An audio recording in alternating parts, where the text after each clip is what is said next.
দর্শক, game is not ওভারে স্বাগত জানাচ্ছি আমি তাহমিদ আহমেদ। দর্শক, ক্রিকেটে অলরাউন্ডার বলা হয় তাকে যিনি ব্যাটিং বোলিং ফিল্ডিং মিলিয়ে হুঁশিয়ানা দেখান।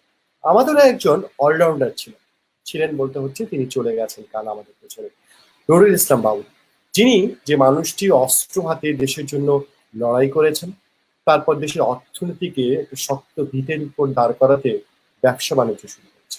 তারপর একে একে ৪১টি প্রতিষ্ঠান গড়ে উঠেছে। সে মানুষটি আমাদের ছেড়ে চলে গেছে। সেই কর্মবীরের জন্য ভালোবাসা, হৃদয় নিংড়ানো ভালোবাসা, শ্রদ্ধা, প্রার্থনা।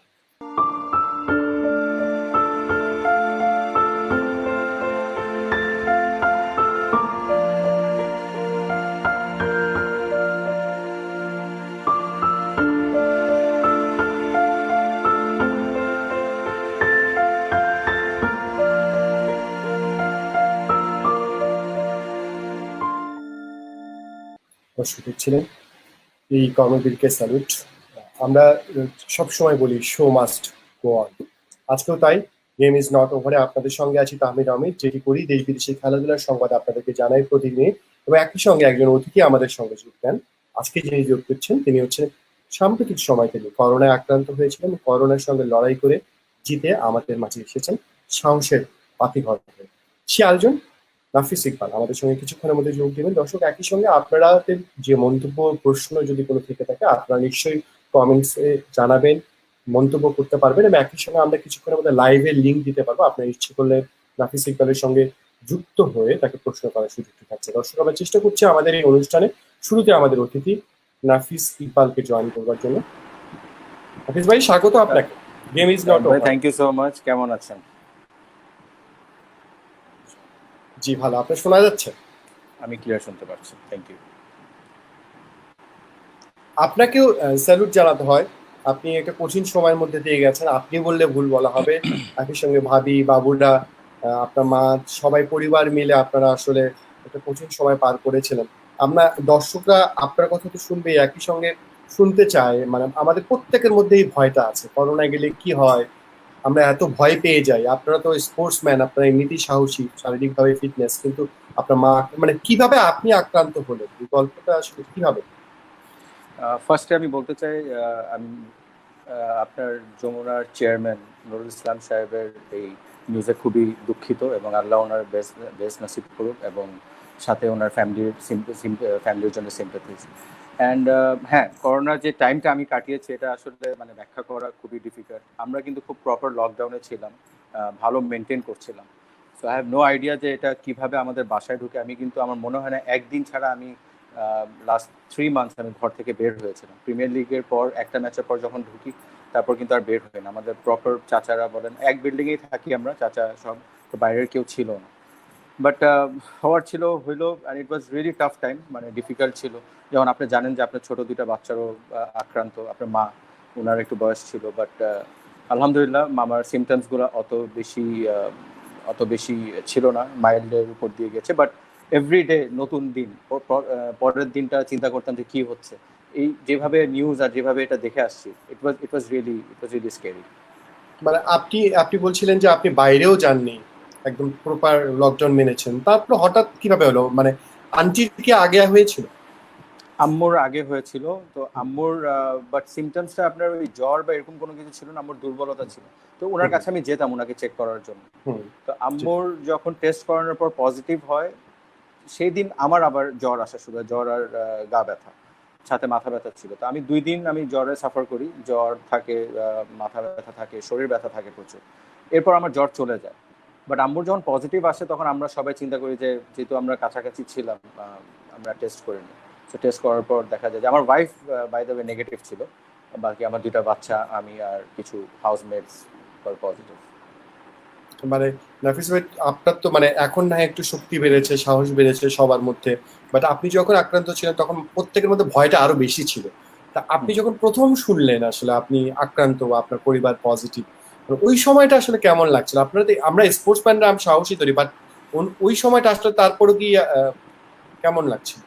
স্পোর্টসম্যানরা সাহসী হয়, বাট আমি মেন্টালি অত টাফ না অনেস্টলি, আর স্পেশালি মানে শারীরিক ব্যাপারে যখন কোনো কিছু আসে আরো বেশি তাড়াতাড়ি ঘাবড়ে যায়, স্পেশালি যখন বাচ্চাদের উপর আসে।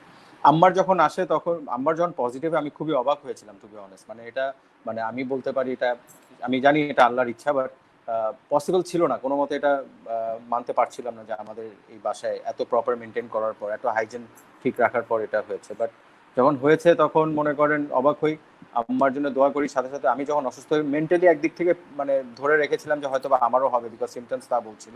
বাট বাচ্চাদের তেমন কোনো সিমটমস ছিল না, বাচ্চাদেরটা আমার সবচেয়ে বেশি অবাক করে। মানে হওয়ার পরে এরপর কি ডাক্তারদের সঙ্গে কথা বললেন? যে ফার্স্ট অফ অল আমি যে ডক্টর আমার সাথে ছিলেন ওই সময়, আমার তো ফ্যামিলির কিছু ডক্টর সবসময় আছেন ঢাকায়, ডক্টর তুষার, ডক্টর মাসুদ, ওনারা ওভার ফোন সবসময় খবর রেখেছেন। ওনারা আসলে আমার ওই আমার সাথে যোগাযোগ রেখেছেন, মোরাল বুস্ট আপ প্রচুর করেছেন, এবং ইট ওয়াজ মানে কি বলবো আপনাকে, ডক্টররা মানে দেওয়ার লাইক গড।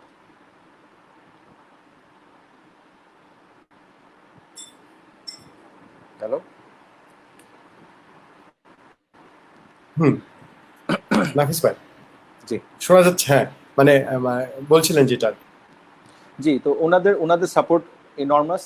আর আমি সত্যি কথা আই ওয়াজ ভেরি লাকি যে এই ফ্যামিলি ডক্টর আর এই ডক্টররা যারা আমার সাথে ছিলেন, নট অনলি মেডিকেশন, যেভাবে ওনারা কথা বলে খবর নিয়েছেন এবং বুস্ট আপ করেছেন, এটা আমাকে অনেক এনার্জি দিয়েছে, পজিটিভ এনার্জি দিয়েছে to be get well soon. আর আপনি যে পজিটিভ হলেন বা ফেলা হলো, সেটা প্রথম কাকে জানিয়েছিলেন? আমি অনেস্টলি আমি কিন্তু চাইনি এটা কাউকে খুব একটা বেশি জানাতে। দেখবেন যে আমার নিউজটা ব্রেক হয়েছে যখন আমার 7 না 8 নাম্বার দিন, তখন সামহাউ নিউজটা ব্রেক হয়। আমি এর মধ্যে কিন্তু লাইভ শো করেছি, রাকিব ভাইয়ের কিছু লাইভ শো করেছিলাম, বাট চেয়েছিলাম যে লাইফটা যেন নর্মাল থাকে। আর জানিয়েছি, তামিম তো জানতো, আমাদের ফ্যামিলি মেম্বার্সরা জানতো, বাট খুব একটা বেশি, ইভেন কি অনেক আত্মীয় স্বজনই জানতো না যে আমার এই জিনিসটা হয়েছে।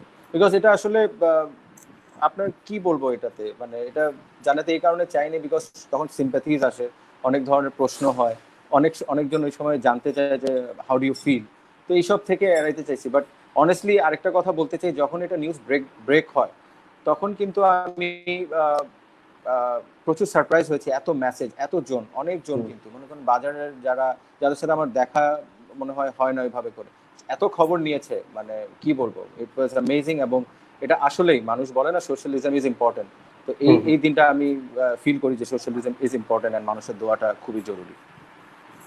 আর আপনাদের মেডিকেশন, আপনাদের বড় ধরনের তো সবারই বোধহয় ছোটখাটো কিছু লক্ষণ ছিল, মানে ওইভাবে ধরো তো ওষুধ নেওয়া বা এরকম কিছু ছিল না, সবাই জানতে চায় এই সময়টা আসলে আপনারা কি করেছেন আর কি ওই সময়টা। দেখেন, আমার সাজেশন হবে যে আমি যেটা রেগুলার করেছিলাম দ্যাট ওয়াজ গার্গল, স্টিম নেওয়াটা, স্টিম ইনহেল, আর গরম ড্রিঙ্কস লাইক চা, দুধ, এগুলা খেতাম। বাট মেডিকেশনটা ডিপেন্ড করে আপনার কি সিমটমের উপর, সো এটা কিন্তু কোনো মুখস্থভাবে খেয়ে নেওয়া উচিত না। আমার মনে হয় আপনি ডক্টররা যারা এক্সপার্ট আছেন তারা তাদের সাজেশন নেওয়া উচিত, বিকজ সবার সিমটমস একরকম হয় না। আমার সিমটমস যেরকম ছিল, আমার ইনিশিয়ালি আমি নাপা খেয়েছি, আমার হালকা কাশি ছিল, তখন আমি ওই জিম্যাক্স খেয়েছিলাম, এজিথ্রোমাইসিন যেটা বলে, তো ওইটা থেকে তারপর যখন হালকা কাশি থাকে তখন একটা ওষুধ অ্যাড করা হয়, আবার অনেক ওষুধ বাদ দেওয়া হয়। সো ইট ডিপেন্ডস আপনার কোন সময় কি থাকে, কি সিমটম থাকে, কোন সময় আপনি তখন ওইভাবে করে আপনাকে ওষুধ দেওয়া হয়। But gargling and steam inhale, this is must. আমি দিনে 4-5 বার করেছি, এবং আমি এটা আপনাদের বলতে চাই যে এটা আমি জাস্ট করোনা এফেক্টেড হওয়ার পর না, আমরা কিন্তু অ্যাজ আ ফ্যামিলি ডেইলি 2 বার করে আমরা স্টিম নিতাম। আই নো এটা হয়তো বা দরকার নাই, বাট আমরা নিতাম as a precaution. We had lot of vitamin C যখন থেকে অন্তত করলে কোনো ক্ষতি হচ্ছে না। না, আপনি গার্গল ইজ মানে এটা তো কোনো খারাপ কিছু না, এটা আপনি গার্গল সকাল রাত করলে ইটস এ গুড থিং। আপনার দাঁত থেকে শুরু করে গলা আপনার কাছে আপনি ঠিক থাকে। আপনি ইনহেল করাটা এই রিজনে, বিকজ আমার নাক প্রায় সময় বন্ধ থাকে, আমার কোল্ড অ্যালার্জি আছে, তো এটা it's also good for me. So এই কয়েকটা জিনিস আমরা রেগুলারলি করেছিলাম। সো আই হোপ এগুলোর কারণ আর আল্লাহর ইচ্ছায় হয়তো বা হালকার উপর দিয়ে চলে গেল আমার উপর। আপনি সেই সময় কি তামিমের সঙ্গে কথা হয়েছিল? তামিমকে জানিয়েছিলেন যে নিশ্চয়ই ফোনে কথা হচ্ছিল আপনাদের? তামিম ওয়াজ মানে রেগুলারলি ইন টাচে ছিল, স্বাভাবিক, ওর ফিলিংস আমি বুঝতে পারি, ও আসা ওর জন্য সম্ভব দূরে, ছিল না, অনেক দূরে, হ্যাঁ। অ্যাট দ্য সেম টাইম আপনার জন্য, আপনার হাতে যখন কোনো কিছু থাকে না তখন, বাট আই রিয়েলি অ্যাপ্রিসিয়েট যে ও সব স্টেপসগুলো নিয়ে রাখছিল সো দ্যাট ইমার্জেন্সি কোনো কিছু হলে কি করতে হবে না করতে হবে, he was looking after all the backstage staff. But at the same time মনে করেন আমাদের জন্য ডিফিকাল্ট ছিল, বিকজ আম্মা উপরে আমি নিচে, যাওয়া আসাও করতে পারছিলাম না। আমি আমি পজিটিভ, আমার আসার আগে থেকে আমি আইসোলেটেড হয়ে গেছিলাম, so I was isolated for 20 days you can say. এবং আরেকটা বিষয় যে বলছিলেন যে বাচ্চাদেরকে, যদি ওদের লক্ষণ আপনি বলছেন তেমন কোনো লক্ষণ ছিল না, কিন্তু ওদেরকে মেনটেন করাটা একটু কঠিন, বোঝানোটা টাফ। ওরা আসলে কিরকম মানে করতে হচ্ছিল বা কি বোঝাতে হচ্ছিল আপনি ওদের? মানে এটাকে আমি হিউজ ক্রেডিট দিই আমার ওয়াইফের, বিকজ ও কিন্তু নেগেটিভ ছিল but she was surrounded by all positive. কারণ ভাবি কি শেষ পর্যন্ত পজিটিভ হয়নি একবার? না না, পজিটিভ হয়নি, বাট আই এম শিওর তার পজিটিভ হয়েছে, বিকজ একটা হয়েছে, সুস্থ হয়ে গেছে। সুস্থ হয়ে গেছে, বিকজ আমরা টেস্ট করেছি 20 দিন পর, আমরা কিন্তু 14 দিন পর টেস্ট করিনি। তো আমার আমরা কিন্তু বাচ্চাদের জানাইনি যে তারা পজিটিভ হয়েছে, বিকজ আমার ছেলে ইজ ভেরি সফট হার্টেড, এবং আমার আম্মার খবর যখন শুনে ও পুরা কান্নাকাটি শুরু করে দিয়েছিল, বিকজ করোনা এমন ভাবে দেখতেছে, টিভিতে এমন ভাবে দেখতেছে, যেভাবে দেখাচ্ছে, সো দেখাচ্ছে না ইট ইজ ডেডলি ডিজিজ। তো ও এটা ব্রেকডাউন করছিল, তো আমরা ডিসাইড করি ওকে বলবো না। এক পর্যায়ে আমি আমার ওয়াইফকে বলি যে বাচ্চা যেহেতু পজিটিভ, আমি বাচ্চার সাথে থাকি, তুমি তোমার বাবার বাসা চলে যাও। সে রাজি হয়নি, সে ডিডন্ট এগ্রি। তো হ্যাটস অফ টু হার, এই সাহস নিয়ে, এবং বাচ্চাদেরকে এত সুন্দর, মানে আমি একটা সময় দরজা খুলতাম, দেখতাম যে they are having a normal life, তারা পড়াশোনা করেছে, তারা যোগা করছিল, তারা গেম খেলছে, তারা they were having fun. So ওই দিকে লাইফটা was pretty much very much normal, and salute to my wife, thanks to her. আমি আসলেই স্যালুট জানাতে ভাবিকে, কারণ আপনারা তো পজিটিভ ছিলেন সেই সময়, আপনি অফারও করেছিলেন তাকে বাইরে, যে সে অবস্থায় থেকে আপনাদের লুক আফটার করা, তার নিজেরও নিশ্চয় আপনাকে বলেনি, তার নিজেরও ভয় ছিল, এর মাস থেকে সে পুরো দায়িত্ব নিয়ে কাজ করা, ইটস এ ডিফিকাল্ট জব। মানে চিন্তা করেন তাবিদ ভাই, সবচেয়ে বড় ছিল কি জানেন, আপনি যখন আপনার নিজের রোগ নিয়ে চিন্তা করবেন তখন কিন্তু নানান ধরনের খারাপ চিন্তা আসে। আমার ব্যাপারটা ছিল কি, আমি কিন্তু আগে বললাম I am not mentally that tough. আমি কিন্তু মনে করেন ভিতরে ছিলাম, আমি নিজের কথা চিন্তা করব কি, আমার বাচ্চার কথা চিন্তা হচ্ছিল, আমার ওয়াইফের কথা চিন্তা হচ্ছিল। একটা সময় কিন্তু আমার ওয়াইফের কিন্তু হালকা ঠান্ডাও লেগে গেছিল, আপনার কাশি হচ্ছিল, and by the way she is asthmatic patient, তো তার জন্য এটা আরো ফিয়ার্স হতো। তো এটা নিয়ে আমি চিন্তা আরো বেশি ছিলাম, তো দেখা যেত যে নিজের উপর ফোকাসটা কম থাকে, যে নিজের কি অবস্থা। তো এই কারণে হয়তোবা আমি একটু মনে হয় ডাইভার্টেড ছিলাম, যার কারণে হয়তোবা নিজের ব্যাপারে এত বেশি কেয়ার করিনি বলে হয়তোবা আল্লাহর রহমতে অত বেশি এফেক্টেড হইও নি।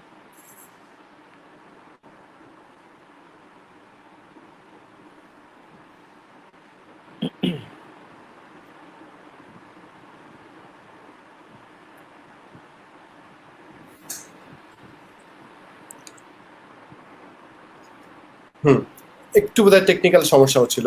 হ্যাঁ হ্যাঁ, সেটাই কথা হচ্ছিল, মানে কঠিন একটা সময় গেছে, আলহামদুলিল্লাহ আপনারা সবাই সুস্থ হয়ে গেছেন, এখন সবাই সুস্থ। আন্টি তো কোনো অন্য পরে কোনো পোস্টে কোনো সমস্যা হয়নি? না, আম্মুর আগে হয়েছে, আম্মু আগেও সুস্থ হয়েছেন। আম্মুর কিন্তু মানে আমাদের সবার যদি আপনি কম্পেয়ার করেন, আম্মুর সিমটমস একটু বেশি ছিল। আম্মুর কিন্তু ডে বাই ডে, হ্যাঁ, উনি অনেক বেশি উইক হয়ে গিয়েছিলেন, তারপর ওনার কাশি ছিল অনেক বেশি।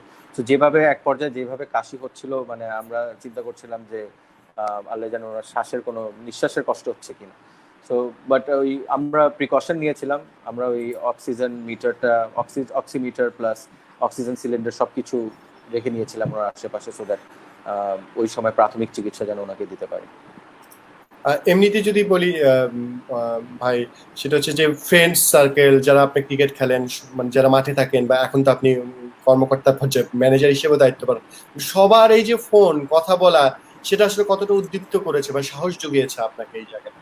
আমি আপনাকে বললাম না, দেখেন আমি কিন্তু কোনো মতেই চাইনি যে এই নিউজটা ব্রেক হোক, বাট যখন ব্রেক হয় তখন কিন্তু অনেকজন ফোন করে, এবং দে ওয়ার ভেরি সেন্সেবল। আমি যেটা ভয় পাচ্ছিলাম যে সিম্প্যাথি দেখাবে বা জিজ্ঞেস করবে how are you feeling, and স্বাভাবিক আপনি যেটার উপর সাফার করছেন এটা বারে বারে কিন্তু আপনি বলাটা অত বেশি প্লিজেন্ট না, but the way it gave me the energy, এবং এত সেন্সিবলি ভাবে সবার কথা বলবো, মানে এখানে একটা বাজার থেকে যে লোক ফোন করছে, প্লাস একটা ক্রিকেটার, ইভেন কি ক্রিকেট বোর্ডের অনেক মেম্বার্স আমাকে খবর নিয়েছেন, really really honoured with that.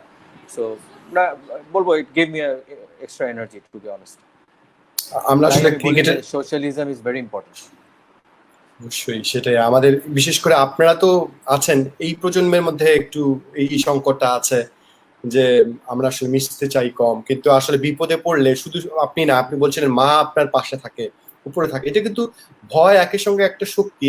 এই এই করোনার সময় শেষ আমরা দেখেছি যে যৌথ পরিবার কতটা প্রয়োজন। আমরা না অসংখ্য অফকোর্স, পরিবারকে দেখেছি যে তাদের ছেলে মেয়েকে হয়তো বা খুব কাছে তার বাবা মাকে দিয়ে আসছে, দাদা দাদিকে, মানে কত অনেক সাহস কাজ করে। না অফকোর্স, এটা কি বলবো, আগে আমি আপনাকে বললাম একসময় আমি আমার মায়ের খবর নিচ্ছিলাম, তারপর আবার কিছুদিন যাওয়ার পর আমার মা আমার খবর নিচ্ছে।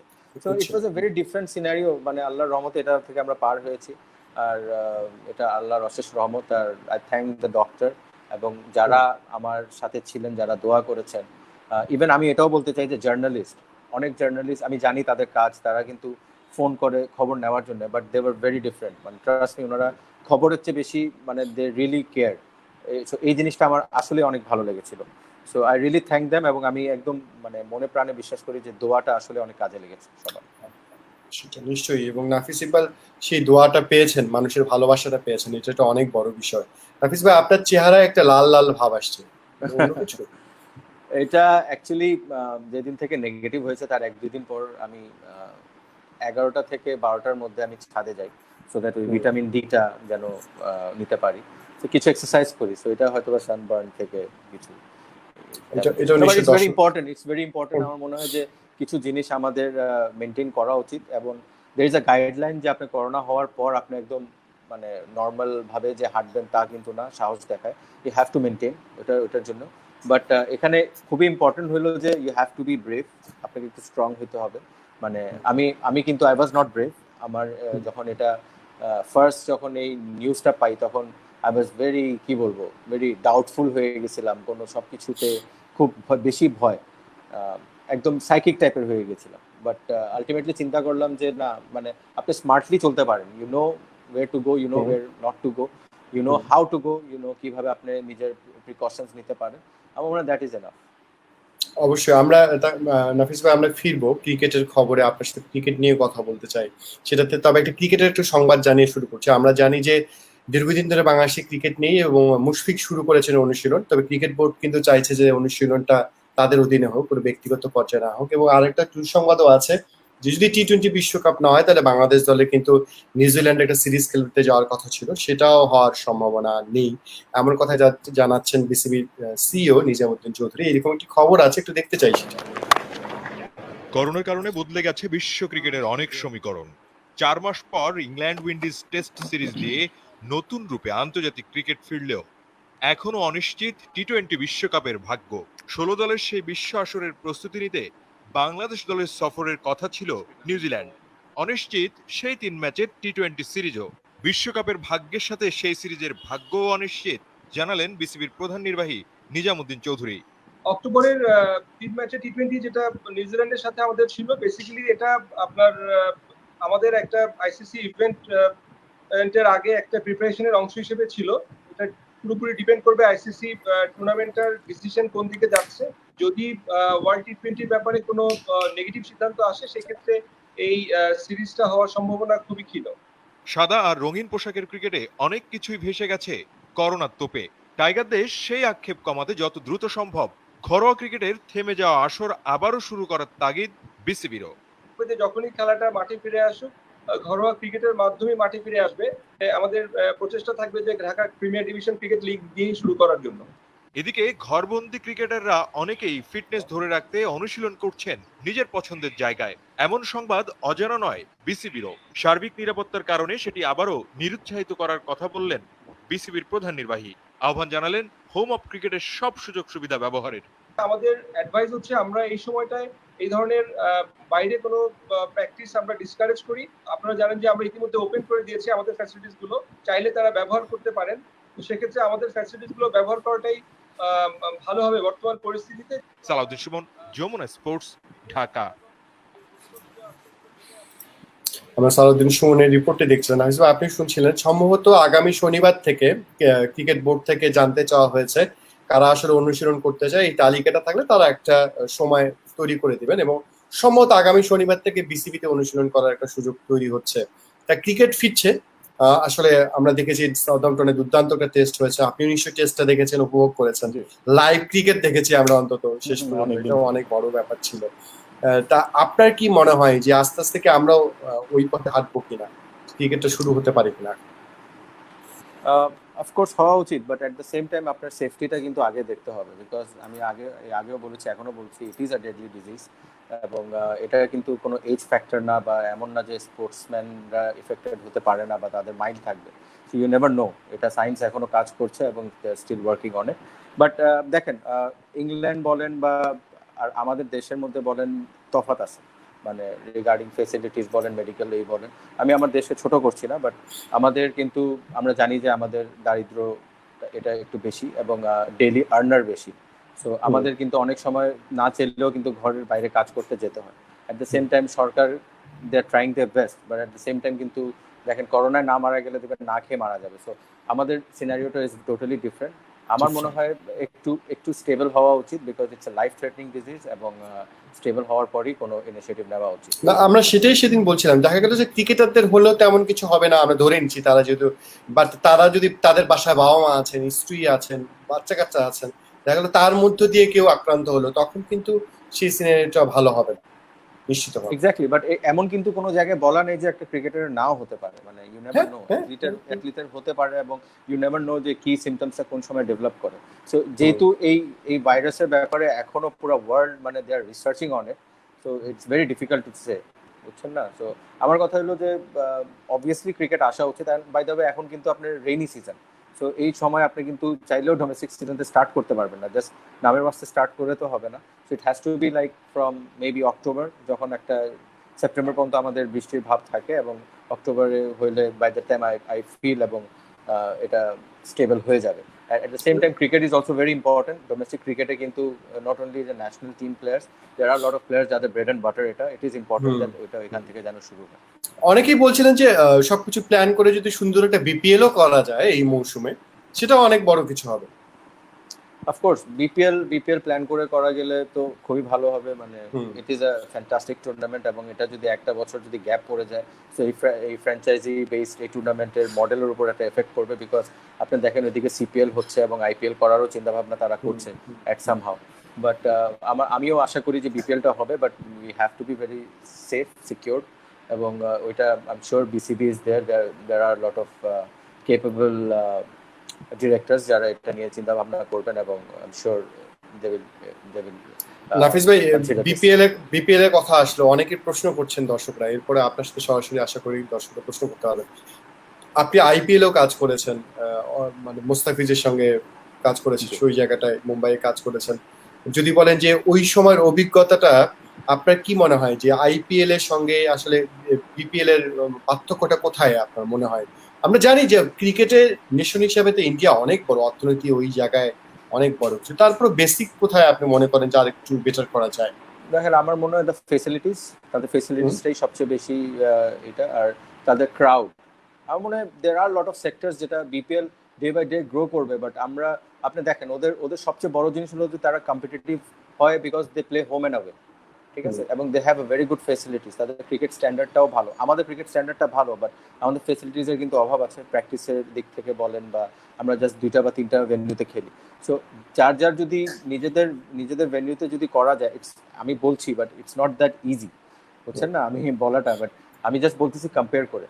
বাট এর সাথে অর্থনীতি জড়িত থাকে, 4-5টা ভেন্যুতে করলে আপনি কিন্তু আপনার এনাফ ফেসিলিটিসও নাই। এখন রাজশাহী কিংস মনে করেন, রাজশাহী কিংস কোথায় যাবে? রাজশাহীতে, we don't have that five star facilities, hotel বা সেগুলো কিন্তু নাই সেখানে।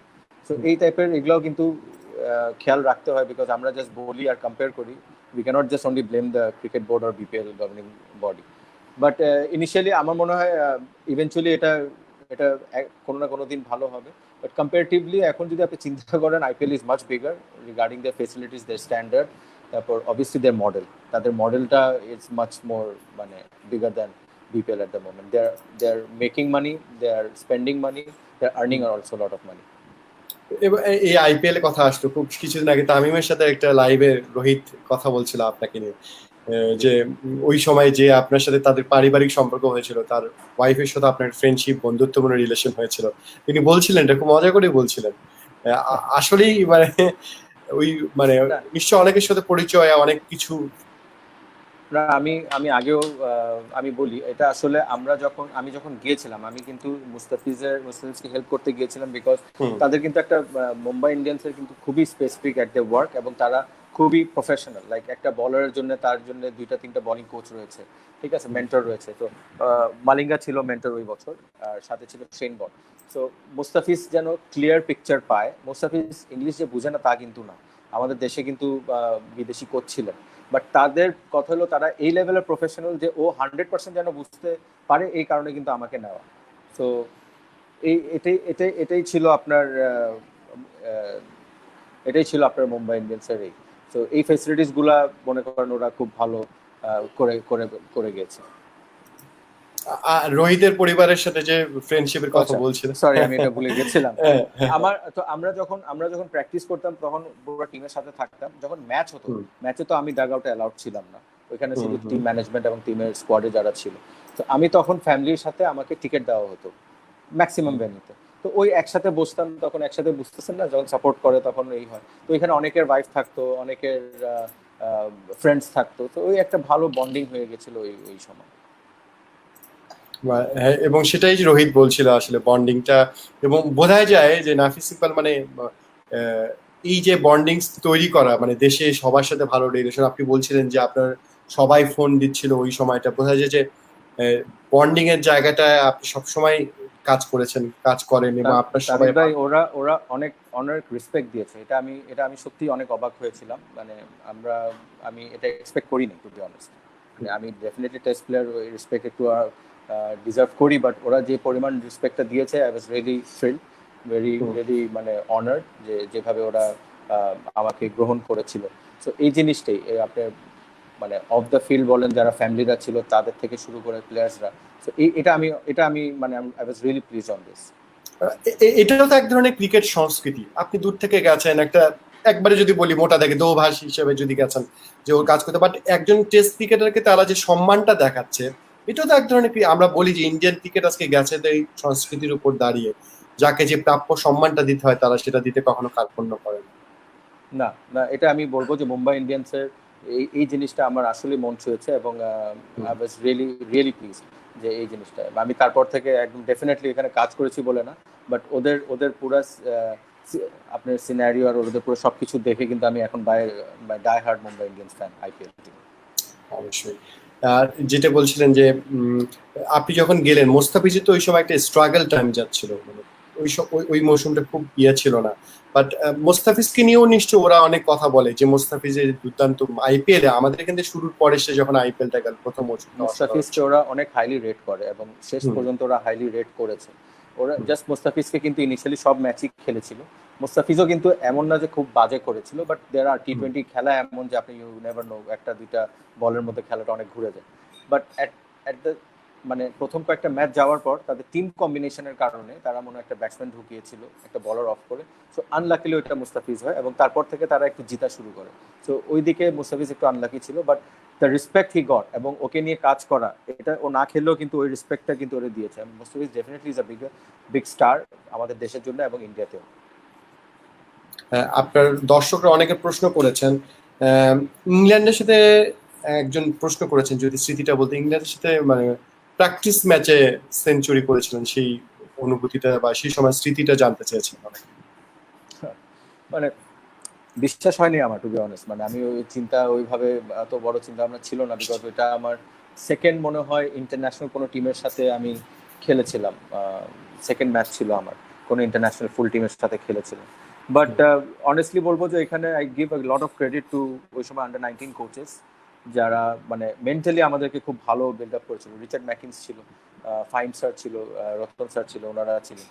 সো ওই কারণে, আর জাস্ট ওইখানে গিয়েছি, খেলেছি, and I batted eventually it happen. মানে এটা আমি এখন ব্যাখ্যা করতে পারবো না, but I really enjoyed that day. এবং এটা মানে আজকেও কিন্তু এটা যেহেতু একটা সাইড ম্যাচ ছিল, বাট দেখেন মানুষ ওইটা আজ পর্যন্ত মনে রেখেছে, দো এটা কোনোদিন টিভিতে দেখায়নি। সো এটা এটা এটা এটা চিন্তা করলে খুব ভালো লাগে আমার। আর একটা মজার স্মৃতি ওই সময় কথা মনে পড়ে, তখন আমি এই সেক্টরে আসিনি, বাট এটা নিয়ে পড়েছিলাম যে অ্যাশলে জাইলসকে নিয়ে ওই ঘটনা, আপনি অর্ডিনারি স্পিনার বলছেন 2005 সালে, সেটা নিয়ে তারপর তো ইংলিশ মিডিয়াম মোটামুটি আপনার উপর মানে ঝাঁপিয়ে পড়েছিল ওই সময়। ইংলিশ মিডিয়াম অ্যাকচুয়ালি আমার উপর ঝাঁপিয়ে পড়ে না, ইংলিশ মিডিয়াম অন্য অ্যাশলি জাইলসের উপর ঝাঁপিয়ে পড়তে চেয়েছিল। আমি এটা আগেও অনেকবার অনেকজনকে ক্লিয়ার করেছি, এখনো আবার বলছি যে আমি কিন্তু এভাবে মিন করি নাই। আমি কোয়েশ্চেন ছিল যে how do you find English spinners compare to English fast bowlers. So এটার আনসার আমি দিয়েছিলাম যে I find English fast bowlers they are world class, but compare to that I felt that particular day English spinners were a bit ordinary, মানে ওই particular day, because ওরা turn পাচ্ছিল না, মানে আমি না শুধু আমার সাথে যারা ব্যাটিং করছিলেন দে জাস্ট বেল্টেড হিম, মানে অ্যাশলি জাইলস আর গ্যারেট ব্যাটিংয়ে, ঠিক আছে। সো ওই এটাই বলেছিলাম। তো এখান থেকে মনে করেন যে চলে আসলো যে অ্যাশলি জাইলস আর গ্যারেট ব্যাটি ইংলিশ স্পিনার্স আর অর্ডিনারি, বা এটা আমাকে অনেক পপুলার করে দিয়েছিল, বাট অনেস্টলি মানে this is the real truth what I just spoke. অনেক সময় যে বুঝতে সংকট হয় বা মানে বিষয়, আর একটা হচ্ছে যে ওই সময় হয়তো বা ওই বিষয়টা মানে মানে কি বলে যে অর্ডিনারি শব্দটার সাথে একটা অন্যরকম কিছু জড়িয়ে থাকে। এটা অনেস্টলি চিন্তা যদি আপনি করেন, তারপর তার এটা তো ফার্স্ট ডে এর কথা, সেঞ্চুরি আমি ফার্স্ট ডে করেছিলাম, সেকেন্ড ডে থেকে কিন্তু আমাকে প্রচুর স্টেজিং করে ইংলিশে, তো আমি বুঝতে পারছিলাম না যে কি হচ্ছে। নিউজ দেখলাম, তারপর ওইখানে তখন অনেক প্লেয়ার কয়েকজন বললো যে এই ব্যাপার, বাট এটা একটা ডিসরেসপেক্ট আসলে হয়ে যায় অ্যাশলি জাইলসের প্রতি, বাট আমি ওটা মিন করিনি। ওর সাথে আমি চেয়েছিলাম যে ওর কাছে গিয়ে ক্লিয়ার করবো, বাট ওই সুযোগ হয়নি আমার ওইভাবে আসলে, কিন্তু আমি মিন করিনি। এভাবে এত ডিরেক্টলি কাউকে এভাবে অফেন্ডেড ভাবে বলা আসলে ক্রিকেটার হিসেবে সেটা নিশ্চয়ই কেউ করতেও চায় না, করেও না। একদম পারিবারিক কথায় আসি, কিছুদিন আগে নামিরের একটি ভিডিও দেখছিলাম আমরা, আপনার ছেলের ক্লিক ইনফো সেই ভিডিওটি দেখিয়েছে যে ব্যাটিং করছিল, প্র্যাকটিস করছিল ছাদে সম্ভবত। জি, ছাদে সম্ভবত মানে করোনা টাইমে যখন লকডাউন ছিলাম, কোনো না কোনো কিছু করে তো আপনার টাইম কাটাতে হতো। সো কাটাতে হবে। আমিও এটা আমার একটা নতুন চ্যালেঞ্জ ছিল অ্যাজ আ কোচ হিসাবে, আমি নিজেকে ডেভেলপ করতে চাচ্ছিলাম। সো এখানে নামির শুধু না, আরো আমার কাজিনরা ছিল যাদেরকে নিয়ে কাজ করার চেষ্টা করছিলাম আমি। সো হ্যাঁ, so it was a great time. আমরা আবার শুরু করেছি গত 2 দিন ধরে, আবার নামিরকে নিয়ে ব্যাটিং এ নিয়ে কাজ করছি। তো ইনশাআল্লাহ আরো আমার ফেসবুকে থাকলে ভিডিওগুলো দেখতে পাবো। নামিরই তাহলে ব্যাটসম্যানই হচ্ছে, তাই তো? ও স্পিন করে, লেগ স্পিন টাইপের একটা, আল্লাহ জানে কি ফিঙ্গারের মধ্যে লেগ স্পিন টাইপের একটা করে, বাট দ্যাটস ভেরি ইন্টারেস্টিং। কোনো কিছু আনঅর্থোডক্স হওয়াটা খুবই ভালো, বাট হ্যাঁ mainly he is focused on batting. মানে একদম খুব সিরিয়াসলি ক্রিকেট খেলছে নাকি আসলে শখের বসে বাবা খেলতো সেটা? দেখেন ও না ও he is very passionate about this game. আমার খেলা তো ওইভাবে দেখে নেই, বাট তামিমের খেলাও দেখে এবং খুব ভালোভাবে ফলো করে। আর he is very passionate about this game এবং খেলতে চায়। ও ব্রাদার্স একাডেমি একটা আছে এখানে, ওইখানে ও সে প্র্যাকটিসে যায় রেগুলার ভাবে। তো না, ওর মধ্যে ওই এনথুজিয়াজম আর প্যাশনটা আছে। এখন জানি না ওর ট্যালেন্ট আর ওর ইচ্ছা শক্তি ওকে কতদূর নিয়ে যাবে। এখন কোন ক্লাস পড়ছো? ও ক্লাস 5 এ। ও ভালো। ও না, ওর কি ইচ্ছা তামিম ইকবাল হয় না নাফিস ইকবাল? এই কোশ্চেনটা অনেক করবেন। আমার মনে হয় যে আমি চাবো যে তামিম ইকবালের মতোই হোক, হি ইজ মোর সাকসেসফুল, আরো বেশি পরিণত হবে। বাট হ্যাঁ, ও এটা বলে না, ও নিজের যখনই যেখানেই খেলে ও নাম্বার, নিজের টি শার্ট নাম্বার রাখে 92। কেন 92? বিকজ 9 আমার 95 থেকে নেয়, আর তামিমের 2 নেয়, 29 28 থেকে তামিমের 2 নেয়। সো দুইজনকেই খুশি রাখছে চাচার। Wow, good. সেটা মেলে ও ওর মতো হোক, আমরা সেটাই চাই। ও কারোর মতো না, তামিম সাফিসের মতো, ওর মতো বড় হোক, সেটা সব ক্ষেত্রে হোক, সেটা জীবনে যেখানেই হোক। ক্রিকেটার হলে হবে, এর বাইরেও যাওয়া হয় নিশ্চয়ই, সেটাই আমাদের দোয়াটা থাকবে, এরকমই থাকবে। আপনি আপনার কথা বলছিলেন, খুব একটা জিনিস আপনার সাথে আমি একমত হতে পারলাম না। তামিম হতে হলে সাফল্যর বিবেচনায় না, তামিম ক্রিকেট খেলছে, এই সময় ক্রিকেটাররা অনেক বেশি সময় পান, সুযোগ পান, তামিম অবশ্যই credit goes to him. But মানে আপনারা যে সময়টা খেলেছেন সেই সময় একটা বললাম তো যে ইংল্যান্ডের সাথে একটা প্র্যাকটিস ম্যাচের সেঞ্চুরি কিন্তু আমাদের জন্য ট্রেডমার্ক, আমাদের জন্য বিজ্ঞাপন, তরুণ ক্রিকেটারদের জন্য বিজ্ঞাপন। সেটা হয়তো বা ইংল্যান্ডের সাথে মেইন দলে তামিম করছেন, ডাবল সেঞ্চুরি করছেন, কেউ হয়তো বা ট্রিপল করবেন এক সময়, দ্যাটস ট্রু, এক সময় আসবে হয়তো ট্রিপল করবেন। বাট আপনাদের ওই সেঞ্চুরি 50 60 কিন্তু আমাদের জন্য, মানে এক প্রজন্মের জন্য অনেক বড় কিছু ছিল। মানে আমি সেই জন্য আপনার সাথে একমত যে সাফল্য দিয়েই সবকিছু হবে।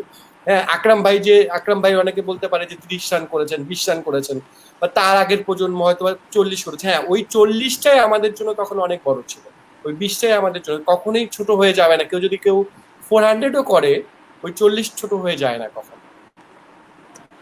Thank you, that's a very nice thought. এবং এটা কিন্তু রিয়েলিস্টিক, এটা হয়তো আমরা ক্রিকেটাররা এটা বুঝি, বাট বাইরের মানুষদের বোঝানোটা ডিফিকাল্ট, বিকজ তারা স্ট্যাটস দেখে, তারা রিসেন্ট কন্ডিশন দেখে না, যে তারা আজকে প্লেয়াররা কোন স্টেজে আছে, তাদের মেন্টালিটি তারা কিভাবে গ্রোন।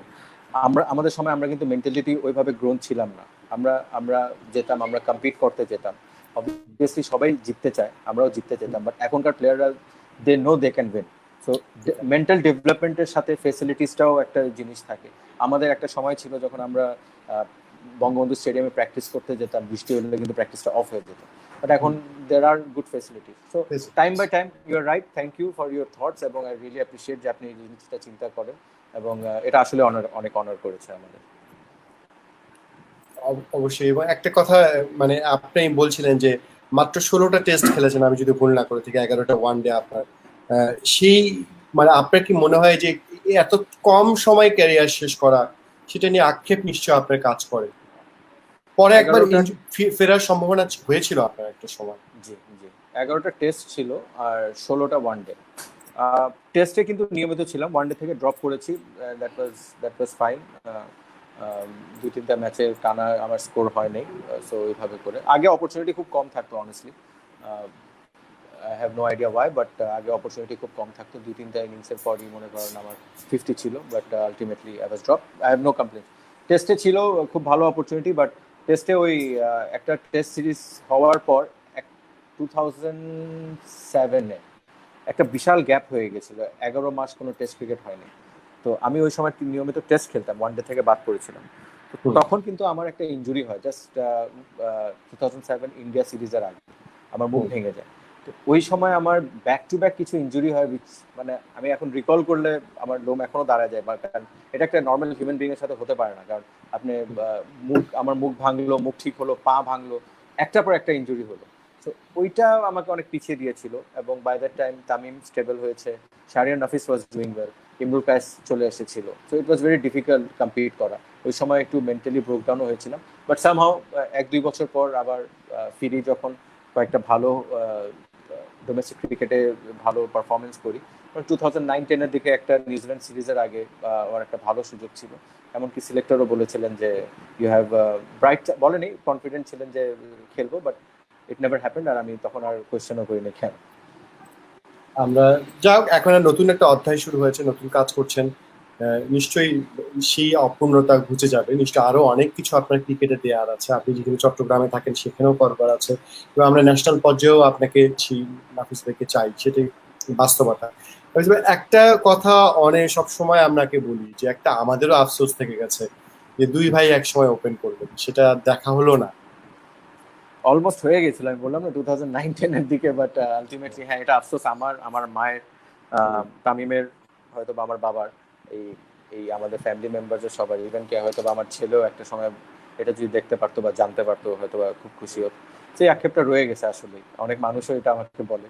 তো আসলে এটা কষ্ট দেয় এই কথাটা যখন চিন্তা করি।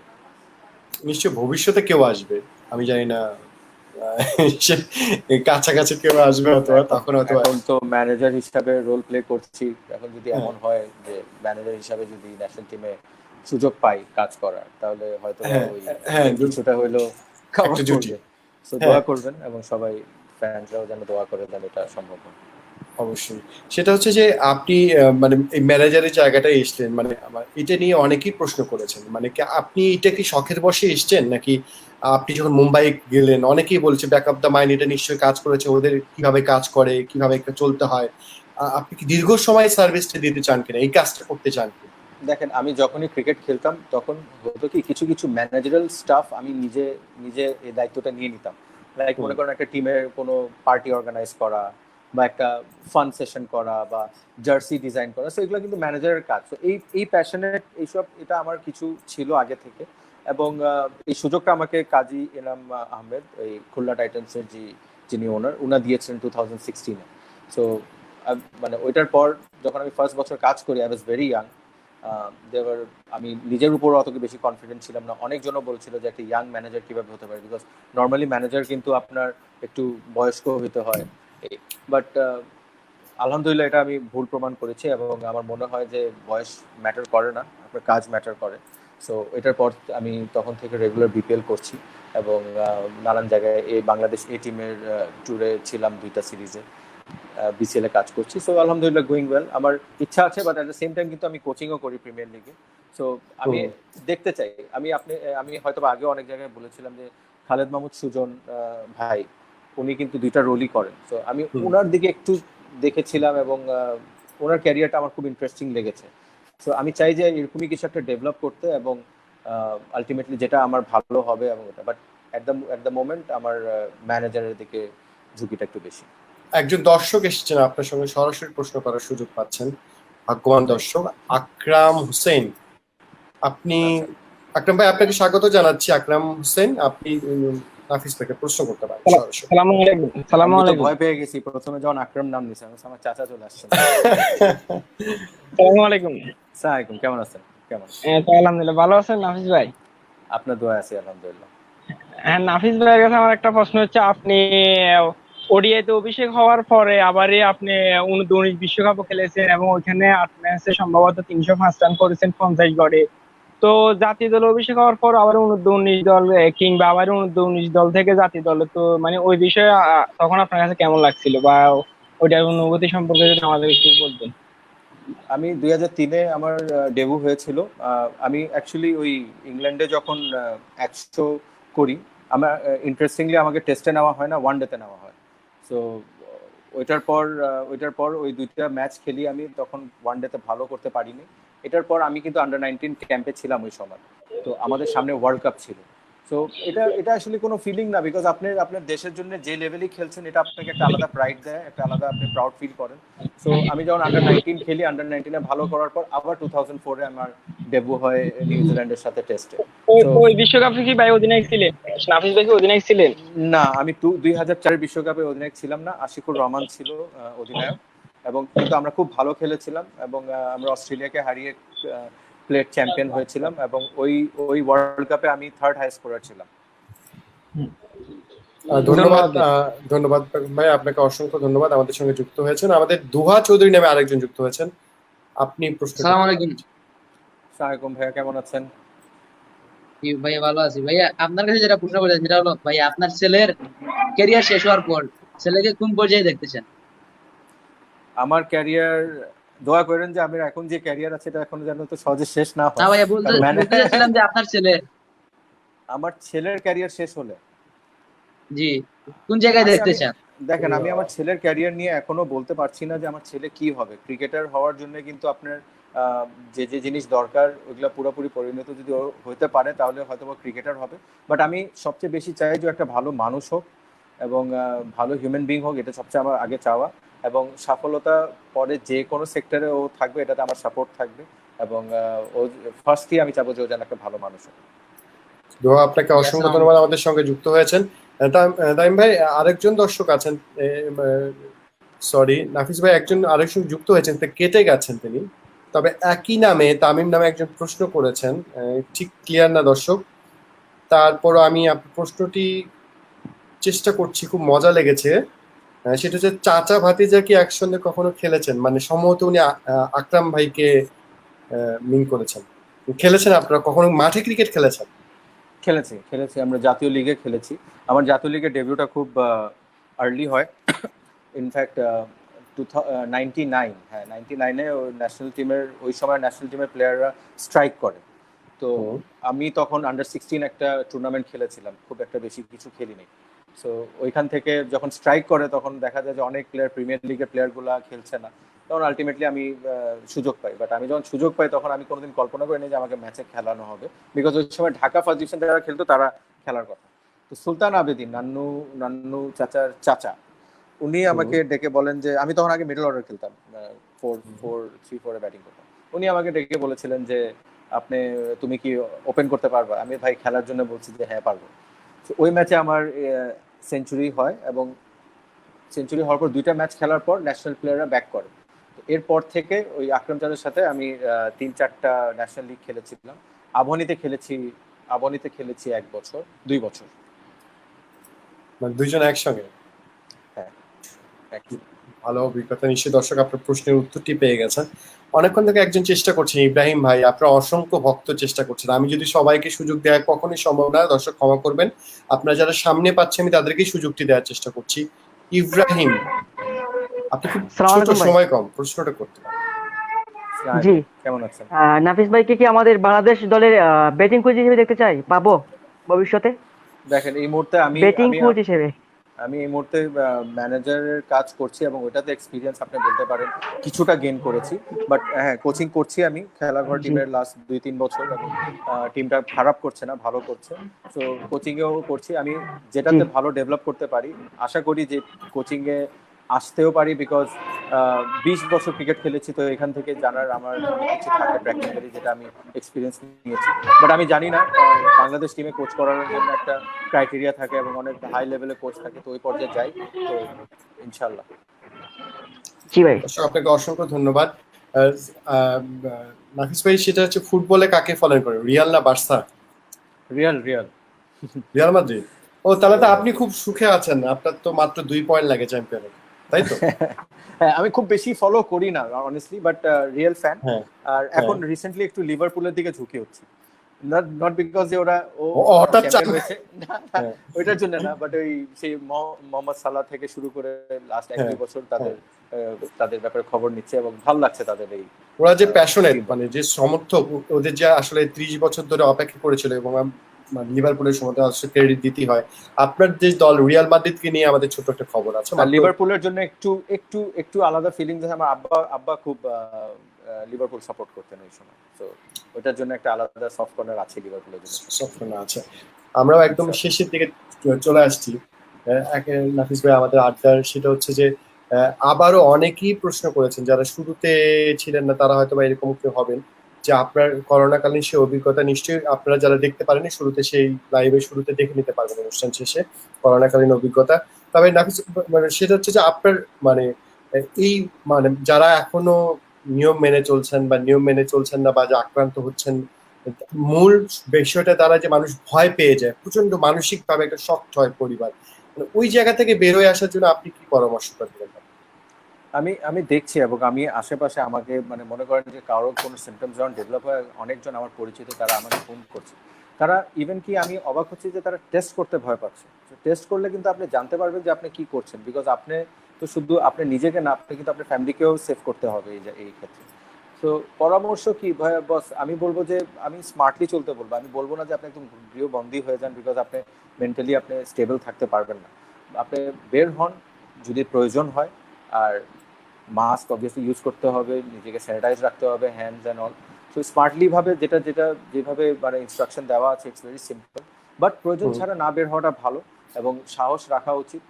আর এই কিছু জিনিস যেটা মানে হট ওয়াটার আর এই থেরাপিগুলা যেগুলো সাজেস্ট করছেন এখন ডক্টর, এগুলো আমার মনে হয় এই প্র্যাকটিসে রাখা উচিত। অবশ্যই আমরা আসলে সেটাই চাই যে সাহসটা ধরে রাখেন আপনারা, এবং একই সঙ্গে যেটা নিয়ম মেনে চলতে হবে। সব থেকে বড় কথা যে একটু কঠিন সময় চলছে, বাস্তবতা মেনেই চলতে হবে আমাদের সব সেই জায়গাটিতে। অনেক দর্শক আবার প্রশ্ন করেছেন একটা জায়গায় আপনাকে, যে এটা আমারও খুব জানতে ইচ্ছে করে, এখনো একটা রেকর্ড আপনার কাছেই আছে। চতুর্থ ইনিংসে জিম্বাবুয়ের বিপক্ষে আপনি যখন 121 করলেন, সেই রেকর্ড কিন্তু চতুর্থ ইনিংসে বাংলাদেশের এখনো সর্বোচ্চ রান হয়ে আছে। ওইটাই কি আপনার সেরা ইনিংস আপনার চোখে? ওইটা জি বলতে পারেন, বিকজ ওই ইনিংসটা কিন্তু কাজে দিয়েছে অনেক কিছু, মানে আমার দেশের বলেন বা আমার টিমরে বলেন। সো ডেফিনেটলি ওই ইনিংসটা স্পেশাল আমার জন্য, এবং ওই স্পেশালটা আরো বেশি ফিল করি বিকজ আজ পর্যন্ত মানুষ কিন্তু ওইটা রিমাইন্ড করে আমাকে, এবং যখনই যেখানেই দেখা হয় যে আমাকে চিনে সেই ইনিংসের ব্যাপারে একবার রিমাইন্ড করে। দেখেন অনেকে অনেক সেঞ্চুরি মেরেছে, বাট স্পেসিফিক আমি হয়তো একটা মেরেছি, কিন্তু এটা নিশ্চয়ই সবাইকে টাচ করেছে বলে আজ পর্যন্ত আমাকে রিমাইন্ড করেছে। It is very special for me. মানে ওই সেঞ্চুরি, মানে যদি একটু স্মৃতিটা একটু বলতেন, মানে ওই সময় আপনি যখন নামেন ফোর্থ ইনিংস মানেই তো আমরা কলাপস করি, এখনো করি। ওই সময় যে এটা একটা ছোট না বড় স্টোরি। আমি ওই ফোর্থ ইনিংসে নামার আগে যে ফার্স্ট ইনিংসে আউট হয়েছিলাম, এটা ডাউন দ্য হ্যাঁ। লেগ আপনি ফ্লিক করতে গিয়ে আউট হয়েছিলাম। ডাউন দ্য লেগ যখন Yes. ফ্লিক, আপনি তো জার্নালিস্ট হিসেবে জানেন যে এটা আপনি খুব একটা দোষারোপ দিতে পারবেন না। বাট ডেভ ওয়াটমোর আমাকে এটার জন্য যে কি পরিমাণ ঝাড়ি মেরেছিল এটা আমি আপনাকে বুঝাতে পারবো না। সো ওই নেক্সট ইনিংসে নামার আগে কিন্তু আমি খুবই আপসেট ছিলাম এবং আমি অনেক কান্না করেছিলাম রাজিন ভাইয়ের রুমে। এমনকি আমি আগের দিন রাজিন ভাইয়ের রুমেই ঘুমায় পড়েছিলাম, টায়ার্ড হয়ে, ভাতও খাইনি। সো আমার মনে হয় ও এই কাজটা ইচ্ছা করেই করেছিল, সো দ্যাট আমার থেকে আমার বেস্টটা যেন বের করতে পারে, এবং সেটাই হয়েছে। I thank him for that. ও যদি এই কাজ না করতো তো হয়তো বা আমি ওই ডিটারমিনেশনের সাথে খেলতে পারতাম না, এবং ওই ডিটারমিনেশনে না খেলতে পারলে আজকে এই ইনিংসটা এত স্পেশাল হতো না। হতো না। আমরাও তাই যে একদম শেষ পর্যায়ে সেটা হচ্ছে যে একটা প্রশ্ন না করলেই নয় একদম শেষে, যে আপনার ভাই এখন তামিম ইকবাল বাংলাদেশ দলের অধিনায়ক, বড় দায়িত্ব, এবং বাংলাদেশের দেশসেরা ওপেনারও তিনি, সেটা তার আরেক পরিচয়, তিনি এখন দায়িত্বে এসছেন। সেই নাফিসকে মানে তামিমকে আপনি আসলে মানে সফল তো অবশ্যই দেখতে চান, মানে কোন অধিনায়ক হিসেবে তামিমের কাছে আপনার প্রত্যাশাটা কি থাকবে? দেখেন, ও কিন্তু গ্র্যাজুয়ালি লাস্ট 2-3 বছরের মধ্যে ও ক্যাপ্টেন্সিতে নিজেকে অনেক ভালো ট্রান্সফর্ম করেছে, এবং সে ইজ গেটিং ম্যাচিওর, এবং আমার মনে হয় ও রাইট টাইমে ক্যাপ্টেন্সি পেয়েছে। সো আমি আশা করি যে ও একটা সময় পাবে, একটা অধিনায়ক। আমি লাইফে অনেক ক্যাপ্টেন্সি করেছি এবং সব লেভেলে করেছি, ন্যাশনাল টিম ছাড়া। বাট আমি একটা ক্যাপ্টেনের জন্য ইম্পর্টেন্ট তার টিম তাকে দেওয়া হোক ফর লং টাইম। সো ও নিজের মতো রেডি করতে পারবে। তার প্রত্যেকটা ক্যাপ্টেনের কিন্তু আলাদা আলাদা পলিসি থাকে। তো এই জিনিসটা যদি ও করে, এবং ও যে ম্যাচুরিটির সাথে এখন হ্যান্ডেল করছে জিনিস, এবং যে ম্যাচিওর হয়েছে, আমি আশা করি ও খুব ভালো করবে, এবং ওর এই ক্যাপ্টেন্সির কারণে ওর ব্যাটিংটাও খুব ভালো হবে। অবশ্যই সেটাই চাই আমরা। একদম শেষ পর্যায়ে আপনাকে অসংখ্য ধন্যবাদ জানাচ্ছি, আপনি আমাদের সঙ্গে এই কঠিন সময়ে পার করে আমাদের সঙ্গে যুক্ত হয়েছেন। দর্শককে কথা দিয়েছিলাম যে আপনারা আসলে মুখ থেকে এই কথাগুলো শুনতে চাই, দর্শকরা নিশ্চয়ই তাদের জন্য সাহস হবে। আপনি যেভাবে লড়াই করে ফিরেছেন, পুরো পরিবার মিলে, সবকিছু মিলে অনেকগুলো অভিজ্ঞতার কথা বলেছেন, একই সঙ্গে করোনার কথা বলেছেন, পরিবারের সাথে যুক্ত থাকার কথা বলেছেন, মানুষের ভালোবাসা দোয়ার জন্য যে কতটা প্রয়োজন সেটা বলেছেন। যাওয়ার আগে, বিদায় নেওয়ার আগে আপনি যদি দর্শকদের জন্য কিছু বলতে চান। জাস্ট বলতে চাই যে সেফলি থাকেন আর সাহস নিয়ে থাকেন। লাইফটা হয়তো বা এত স্টপ মানে হবে না করোনার জন্য, করোনা আছে এবং এটা আমাদেরকে এটার সাথে ডিল করতে হবে, বাট স্মার্টলি। খুব মানে অতিরিক্ত সাহস দেখানোর কিছু নাই। গাইডলাইনগুলো ফলো করেন, সরকার যেভাবে ইনস্ট্রাকশন দিচ্ছেন এগুলো ফলো করেন, সুস্থ থাকেন এবং মনোবল নিয়ে থাকেন। ইনশাল্লাহ আমরা এটা ওভারকাম করতে পারবো দেশ হিসাবে, জাতি হিসাবে। অসংখ্য ধন্যবাদ আমাদের সঙ্গে যোগ দেওয়ার জন্য। আপনার জন্য শুভকামনা।